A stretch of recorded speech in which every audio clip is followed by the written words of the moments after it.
Now, the trick to moving from I'm in a toxic relationship and I can't see a way out is to start to see a way out and imagine yourself as that person who is already in that place. And so this is the best description I've heard of this is that first we need to stop being the person that we are.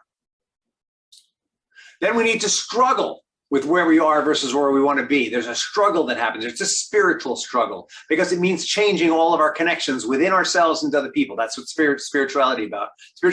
Spirituality is about something that's in many places at the same time or that changes many aspects of our lives in one moment. That those are when multiple connection changes, always spiritual. Multiple locations, always spiritual. And so in that struggle between who I am, the person who's in the toxic relationship, and who I am, that person in the future who no longer engages in toxic relationships. It's out of that struggle. Welcome to another episode of Rich in Relationship.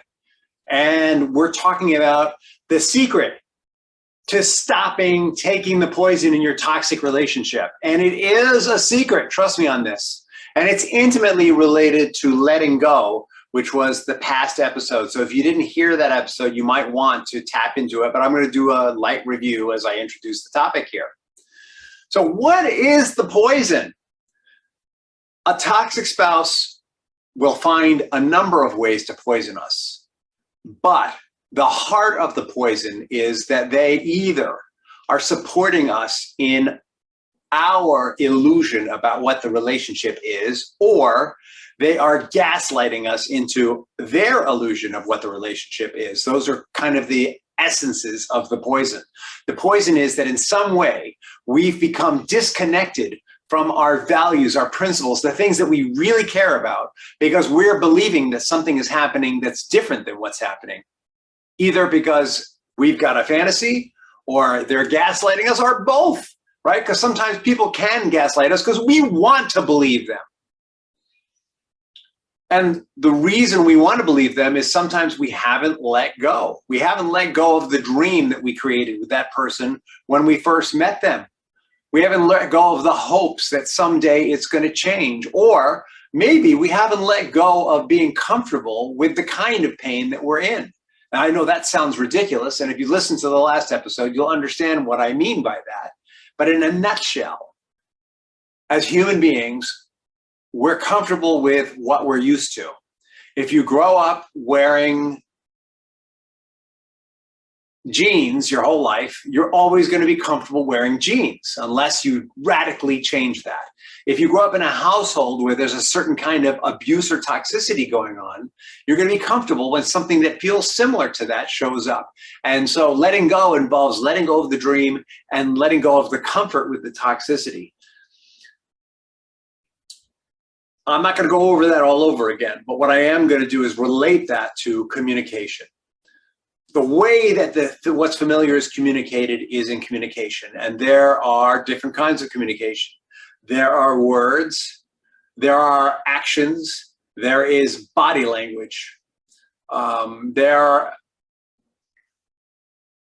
else are there? I'm just thinking there's what we see, what we experience, and what we hear. We'll stick with that for now.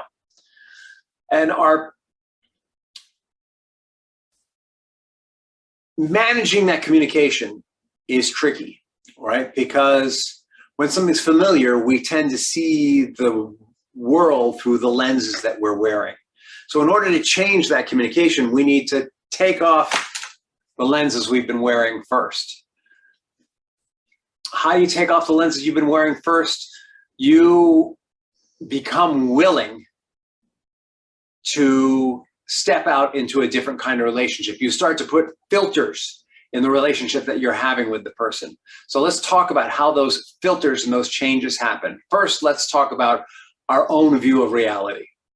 Our own view of reality may be that this is okay, this is all right, that it's temporary, that it's going to go back the way that it was, or it might be that we feel that we have no hope and that there's no way that we can ever leave it.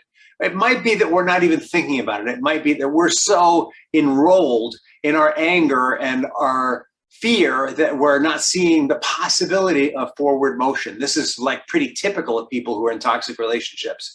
They're so stuck and they're so desperate to have it work that they don't see the way forward. And so part of letting go is going to have to do with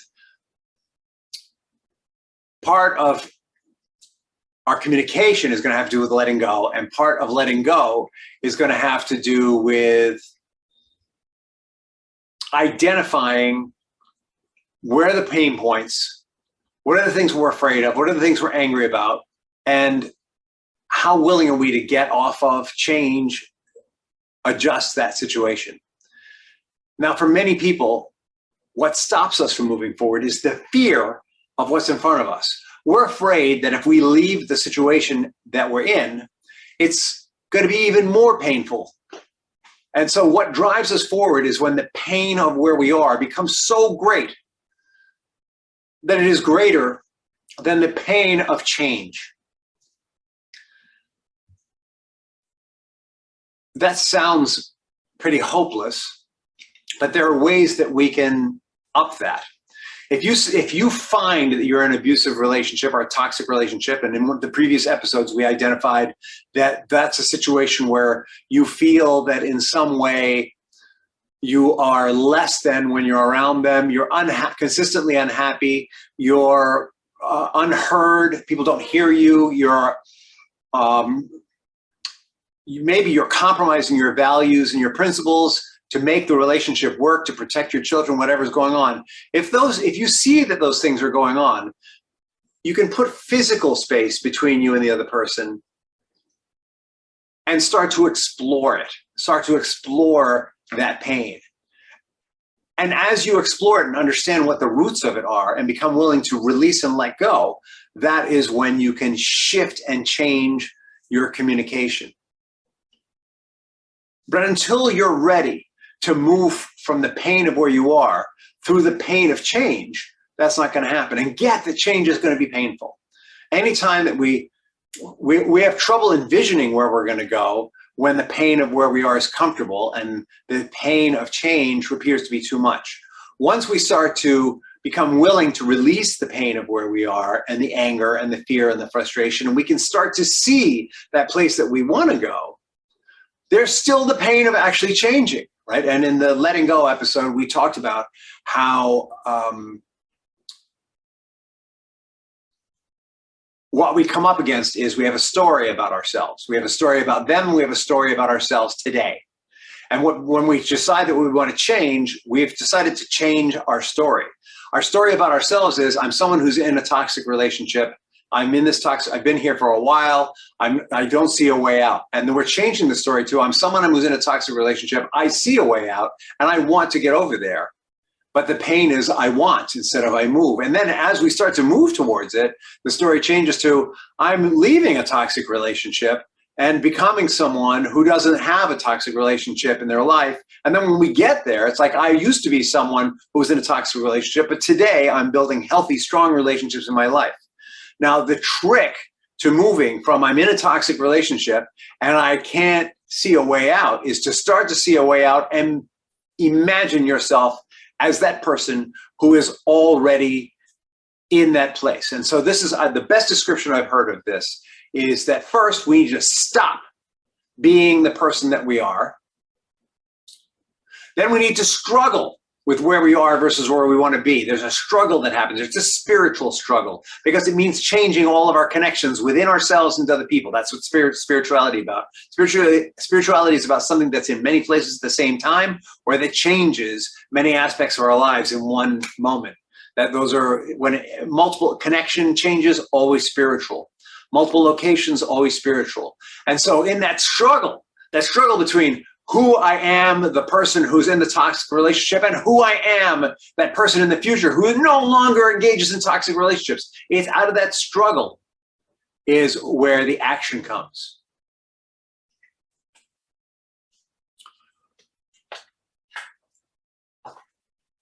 Is this making sense to you?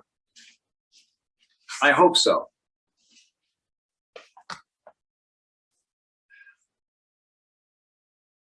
In that struggle comes the new place that we're going to be.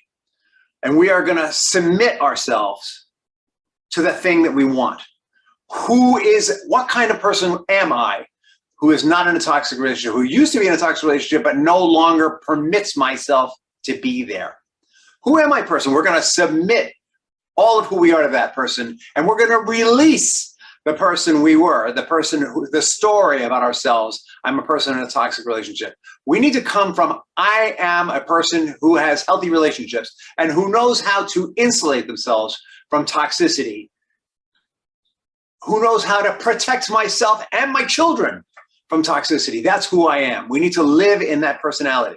And I may not know how, but I'm going to discover how by submitting myself to that personality. And believe me this, that person exists. It exists because you can imagine it, you can see it, you can taste it, because you're so uncomfortable being the person, the story that's in a toxic relationship, that you're ready to jump the heck out into being someone who's happy, someone who's joyful, someone who can relax, someone who's true to their values, someone who's authentic, someone who feels safe and secure and creates a safe space for them and their children.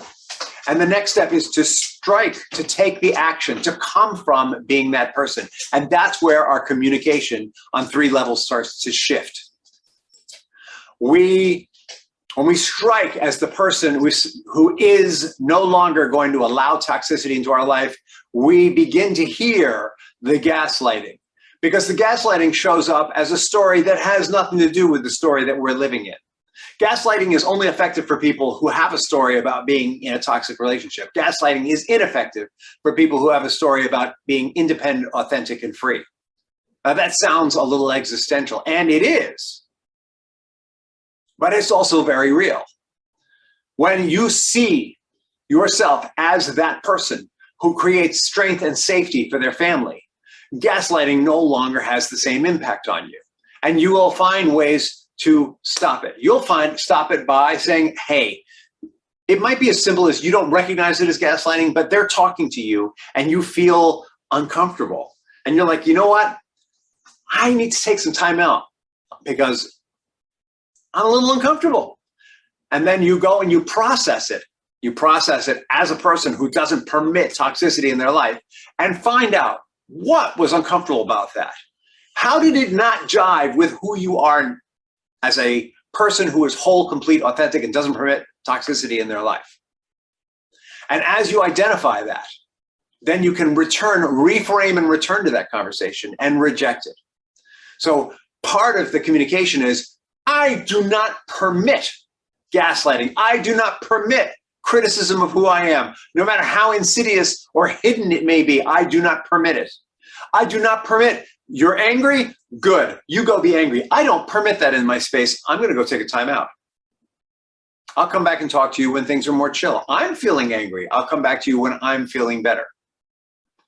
It might be that that person's not capable of communicating to you any other way. And in that case, you're going to communicate with them by email. Because in email, you have time to process what they're saying to you. You don't fall under this Houdini's Svengali-like spell that they're laying on you with their toxicity.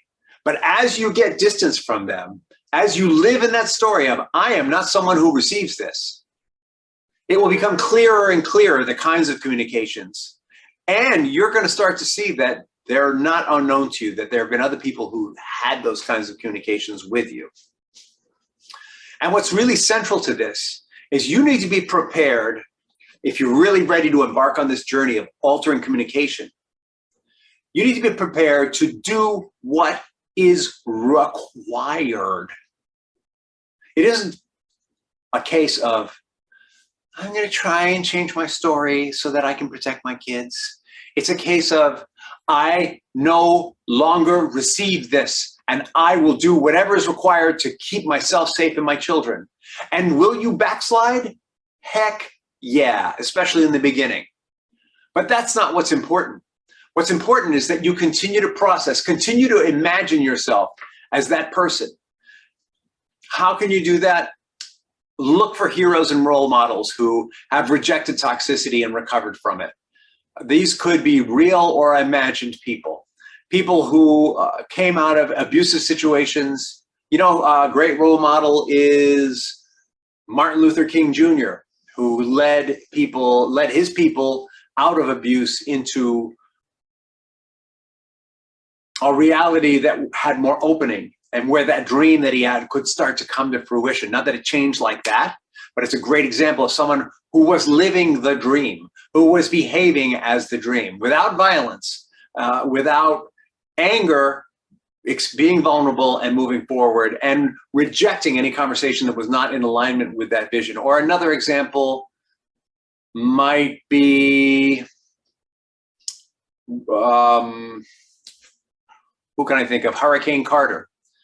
Hurricane Carter was a boxer who went to jail and wouldn't accept that he was being put in jail. Or he accepted that he was being put in jail, but wouldn't accept that he was a prisoner. It's like a fascinating story about someone who went through the whole experience and came out stronger for it. Or even Nelson Mandela. You want to read stories like this of overcomers. Joan of Arc. You want to read stories of overcomers and how did they do it, and identify with them emotionally. You may not be them, but you can identify with what their pain was and what was the shift they went through, and imagine yourself as having that kind of shift. Start to build that character within yourself and create the space that you need within yourself to identify any communication that doesn't fit in that model and reject it or not allow it to filter through. And it may be, again, a case of first you have a filter, you have a net that allows smaller stuff through, and then you create a tighter net and a tighter net until only the good stuff can come in and the bad stuff never does. And that is the secret to communicating with a toxic personality, so that it works for you, so that you can create a win-win, is only letting in the positive and only speaking positive into them, because being critical of them and attacking them isn't going to help. Always meeting them and seeing them as their best self. Those kinds of communications are going to work, whether you need to do it in writing, whether you need to do it in person. And your body language needs to reflect it. If your body language becomes defensive, if you feel yourself shutting down, it's time to step out. If your body language is strong and authoritative, you're in a good place. If it's angry and attacking, not so good. So part of it is really monitoring where you are, what you're experiencing, and how you come across to the other person. Communication is everything. And so last of all, let me share some lessons. I was just teaching a parent ed class, and we were talking about the power of I statements. So one way to disarm a toxic person is to express your feelings in an I statement. And so instead of saying, you always do that, it makes me feel so angry, you might say, I feel so angry when you do that thing because it's really triggering for me, or it reminds me of something from my childhood, or whatever. Speaking in I statements, super powerful. It's taking your power back. It's owning that it's my feeling, that my feeling is okay, even if it is being triggered by circumstances beyond my control, even if those circumstances maybe have nothing to do with the feeling itself. It's still my feeling, and it's okay for me to have it and express it. Right? That's number one. And number two is something we call reflective listening, or reflective listening. And that's where you look for one fact or one feeling that the other person is expressing, and you reflect it back to them. Wow, it sounds like, going back to what I said, it sounds like, you feel really angry when X happens because it reminds you of Y.